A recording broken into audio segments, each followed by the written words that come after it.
दिनांक 6 अप्रैल 2025 जमात इस्लामी हिंद राजस्थान प्रदेश की ओर से ईद मिलन का कार्यक्रम मोती डूंगरी स्थित इस्लामी सेंटर पर आयोजित किया गया। ईसाई विचारक सुरेंद्र पैट्रिक ने कहा कि देश की आजादी की लड़ाई में हर धर्म वर्ग के व्यक्ति ने अपना खून दिया है। वर्तमान में फैली नफरत में आशा नहीं खोनी है। उन्होंने कहा कि मतभेद हो सकता है लेकिन मनभेद नहीं होना चाहिए।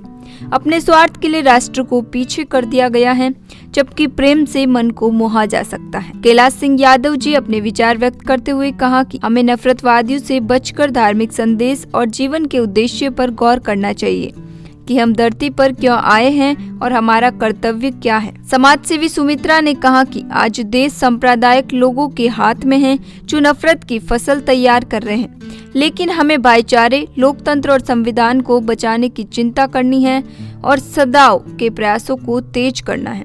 हमें इजराइल द्वारा किए जा रहे नरसंहार की भत्सना करनी चाहिए। SDI के डॉक्टर साहबुद्दीन ने कहा कि नफरत फैलाने वालों का विरोध करना चाहिए, तभी देश बचेगा। गायत्री परिवार की स्नेहा दीदी ने कहा कि मानवता के नाते हम ईश्वर की संतान हैं और भाई भाई हैं। हमें इस बात पर ध्यान केंद्रित करना चाहिए। वेलफेयर पार्टी ऑफ इंडिया के प्रदेशाध्यक्ष ने कहा कि हम देश के वासी हैं और इसको बचाना और इसकी तरक्की में भाग लेना हम सबका कर्तव्य है। जमीयत उलेमा हिंद के हाफिज मंजूर अहमद ने कहा कि हिंदू मुस्लिम एकता मंच द्वारा ईद के अवसर पर मुस्लिमों पर पुष्प वर्षा करके सद्भाव का प्रयास प्रशंसनीय है।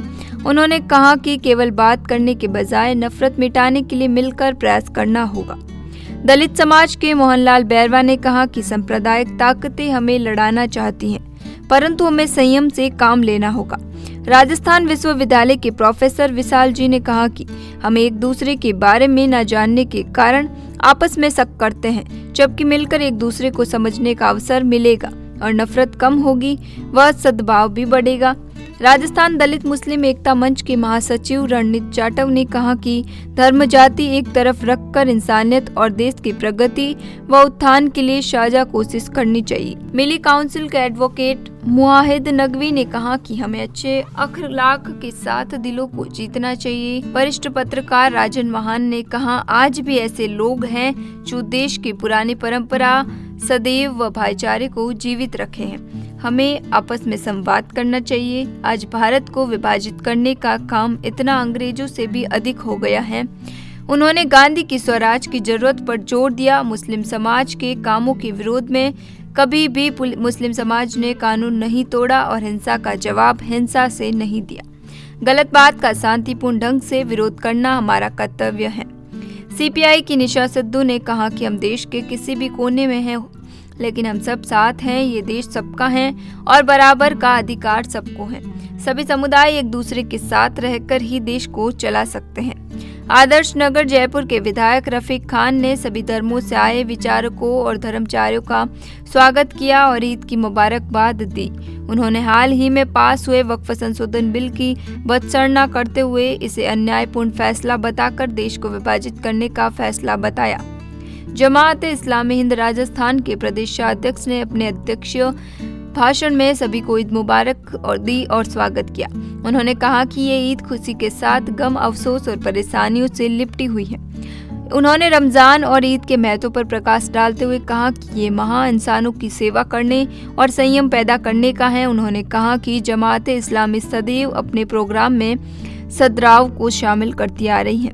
फिलिस्तीन के संदर्भ में उन्होंने सवाल उठाया कि मानवाधिकार के तथाकथित चैंपियन कहाँ हैं। उन्होंने विश्वास दिलाया कि हम सब मिलकर देश को तबाह नहीं होने देंगे। किसी भी लालच से परे होकर सत्य बात कहने और अन्याय के विरुद्ध आवाज उठाने की हिम्मत पैदा करनी होगी। ये आज की आवश्यकता है। सांप्रदायिकता और नफरत की ओर मानसिक परिवर्तन आज का चैलेंज है। मानसिक बीमारी का हाल ये है कि सड़क पर नमाज, वक्फ ईद की नमाज आदि जैसे मुद्दों पर परेशानी खड़ा करना और उस पर खुश होना एक वर्ग विशेष का आचरण बन गया है, जो कि चिंता का विषय है। किसी की भी परेशानी हमारी सबकी परेशानी होनी चाहिए। हम अच्छे काम करेंगे तो अच्छा समाज भी बनेगा और ईश्वर भी प्रसन्न होगा। हर व्यक्ति को एक दिन ईश्वर के सामने हाजिर होकर अपने अपने कर्मों का हिसाब देना होगा।